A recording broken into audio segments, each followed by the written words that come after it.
I'd like to speak for a few minutes about the potential benefit of establishing a new type of research facility that is specifically designed to explore the nature, the origins, the potentials of consciousness. More than a century ago, the great pioneer of American psychology, William James, established the first experimental psychology research facility in North America at Harvard University. It was also a neuroscience facility. They're studying the brain. And so he initiated this, but the same person, William James, proposed that the study of the mind should proceed in a threefold fashion. That mental events, subjective experience of all kinds, of thoughts, emotions, mental imagery, dreams, and so forth, should be studied indirectly by studying behavior, which then is kind of comfortable because we're studying objective, physical, quantifiable phenomena. The mind, this whole array of mental events, should be studied indirectly by studying the neural correlates, the neural mechanisms that help to give rise to subjective experience. So sound, illuminating inferences can be drawn by studying the brain. And over the more than a century since he suggested this strategy, there have been great strides, much progress, insights into the nature of the mind, roughly over the last century, since 1910, studying behavior, so behavioral psychology. Many valuable insights. Likewise, more recently, many of the bold insights from the neurosciences have been made through advancing technology and so forth. But William James suggested that the study of the mind, we should proceed in a third fashion as well, and this is in a way the most traditional mode of inquiry of the natural sciences. And that is, for every other field of the natural sciences, the primary mode of inquiry is to observe the phenomena you're trying to understand with as much sophistication and rigor as you possibly can. So whether it's elementary particles or whether it's galaxies, electron microscope or a Hubble telescope, or whatever in between, the great triumphs of science have inevitably proceeded together with very precise, replicable observations of the phenomena you're seeking to understand. And so he said, if we're really seeking to understand the nature of subjective experience, states of consciousness, mental processes, then, like all other branches of natural science, we should devise sophisticated, refined means for observing the phenomena themselves. Now, the reality of the matter at his time, and still to this day, is that all subjective experience is completely invisible to all scientific modes of measurement. There are no instruments, whether EEG, MRI, or anything else, that is capable of directly observing such mental phenomena as emotions, dreams, thoughts, memories, or any other subjective experience whatsoever. The good news is that such subjective experiences can be directly observed, but only by means of introspection. That is, awareness can directly observe dreams, emotions. We know these immediately. So he suggested that introspection be invited into the scientific method, being invited into scientific inquiry as a legitimate, replicable, authentic mode of inquiry that needs to be refined. And that suggestion has been almost universally ignored by the community of mind scientists, psychologists, neuroscientists. It's the missing factor. It is with mental awareness alone that we can directly observe non-physical phenomena. The scientific method, the whole array of science, from cosmology to botany to elementary particle physics, all of the branches of science are all embracing systems of measurement, modes of inquiry that can detect physical, quantifiable, objective phenomena with tremendous success. But mental experience, such as mental images, discursive thoughts, dreams, and so forth, are not physical. They have no physical attributes whatsoever. They're not objective. You can't see them out there in the world. You don't see them in the brain or anywhere else. And they're not quantifiable. There's no little system of measurement that can click off, the quanta of the magnitude of a thought, for example. So with introspection, these can be observed, and this is the great lacuna in the scientific study of the mind. That's the bad news, and the good news is exactly where the mind sciences have a deficit, an absence, a limitation. This is the great strength of the contemplative traditions of the world, of recognizing the value of first-person observation of mental phenomena, and not only recognizing the value, but there are millennia of contemplatives who have developed and refined extremely rigorous sophisticated means of refining attention so that when we make observations, they are valid, they are replicable, they can be put to the test of ever more refined experience. And so the proposal here is to create something that I think William James envisioned but never happened.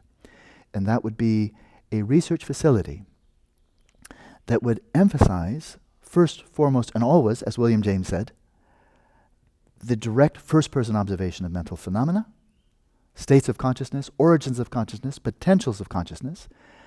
This would be embraced scientifically, and it would be conjoined with the strength of the modern mind sciences, and that is through interviewing people, through studying behavior, studying brain correlates. That this would not be seen as a competition, but they would be gathering together in a mutually complementary fashion. The first person, the behavioral, and the neuroscientific, and they would all then complement each other. For this, then, we need people who are professionally trained as contemplatives, who are taking contemplative training every bit as seriously as neuroscientists take the study of the brain, 4 years of undergraduate, 4, 6, 8 years of graduate studies, postdoc, and likewise professional psychologists, and like with astronomers, botanists, medical doctors, and so forth, taking professionally the contemplative study of the mind through rigorous sustained training. We could call this a consciousness research institute or center. We could call it a contemplative laboratory. We could call it a contemplative observatory. But a place where people who are strongly motivated could come to dedicate their lives, at least a year, 5, 10, 15 years, to training their minds, refining their attention skills, and then applying this refined introspection to exploring the very nature of consciousness, multiple dimensions of consciousness. Do it in ways that are replicable. So you have multiple people doing it and seeing whether their experiences correspond to each other, and then finding the behavioral correlates or expressions, the neural correlates, invite them all to the party. So there's no winners and losers here. Everybody wins by drawing from the wisdom, the insights, the methodologies of ancient traditions combined with and integrated with modern methodologies, views, insights, to have for the first time a truly three-dimensional understanding of the mind. Behavior is very important. The behavioral expressions, the neural correlates, very important, no debate. But what William James was pleading for, and which was ignored for now a century, was let psychology be truly natural science. Let us treat the mind like every other natural phenomenon and seek to understand it by observing it directly, with as much refinement, sophistication, precision as we possibly can.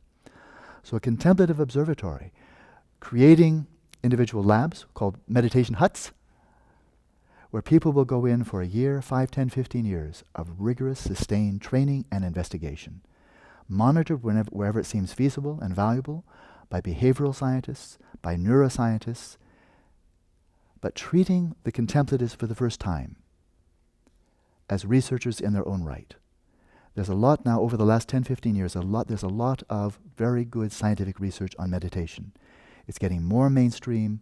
Finer and finer scientists with greater and greater reputations are becoming involved, bringing the full might of their laboratories, their funding, and so forth.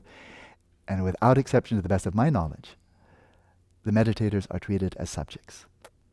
And that is, they're providing data for the professionals to analyze and for the professionals to write their papers. Who the contemplatives were is never mentioned. Even who the person guiding the meditation, the meditators, the meditation teacher, often never mentioned. Who cares? The people are professionals or the scientists, and they're studying the data, the subjects, the objects of meditators. That's very limited, because there's an implicit assumption there that the meditators themselves aren't making any discoveries at all. They're just having experiences.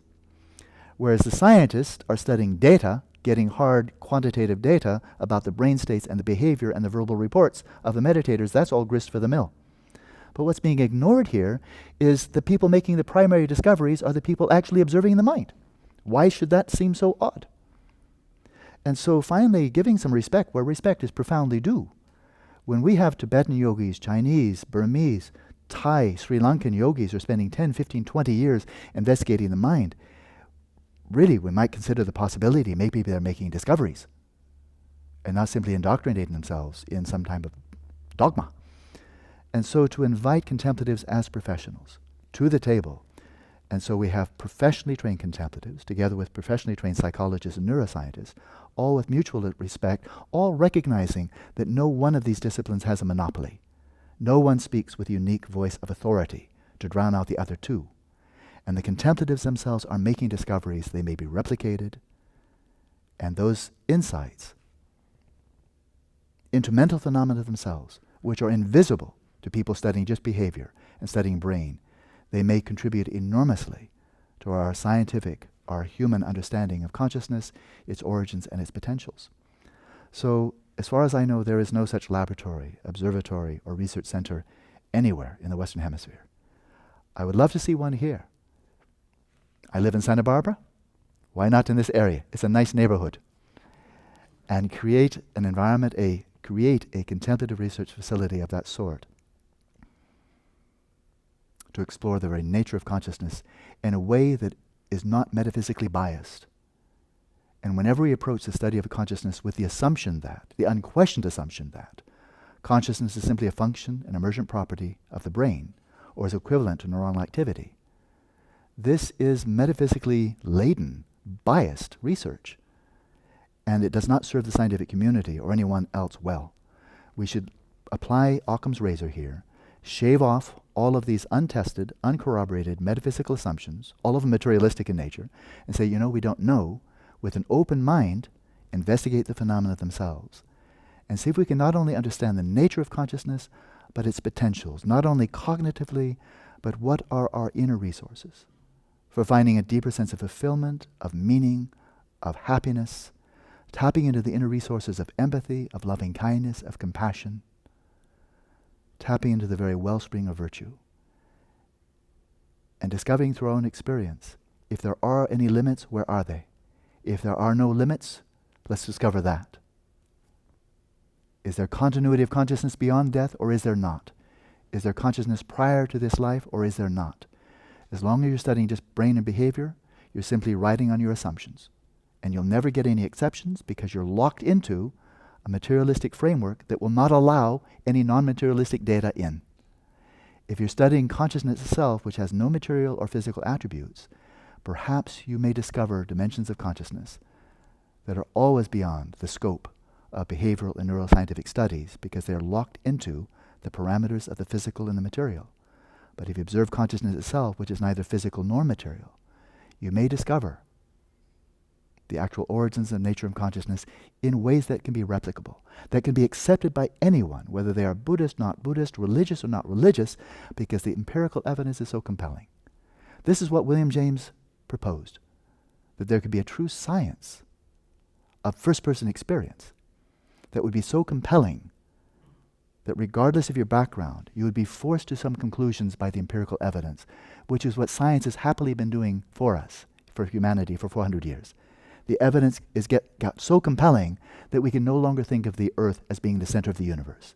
The evidence was so compelling that we can no longer think of species being static. The evidence being so compelling that we can no longer think of consciousness being locked into the skull as a mere emergent property, a function of brain activity. If that's true, it should be demonstrated and not simply be assumed. If it's not true, then we need non-materialistic methods to discover non-material attributes of consciousness. So, a contemplative observatory, I think the time is ripe for people with open minds, willing to challenge their own most cherished assumptions and venture into the very space of the mind, explore its multiple dimensions. And therefore, I'd like to call this a contemplative observatory to open up the expanse of consciousness. So if you're interested, let's contribute to this vision and draw it from the realm of imagination into the realm of actuality, so it actually does some good.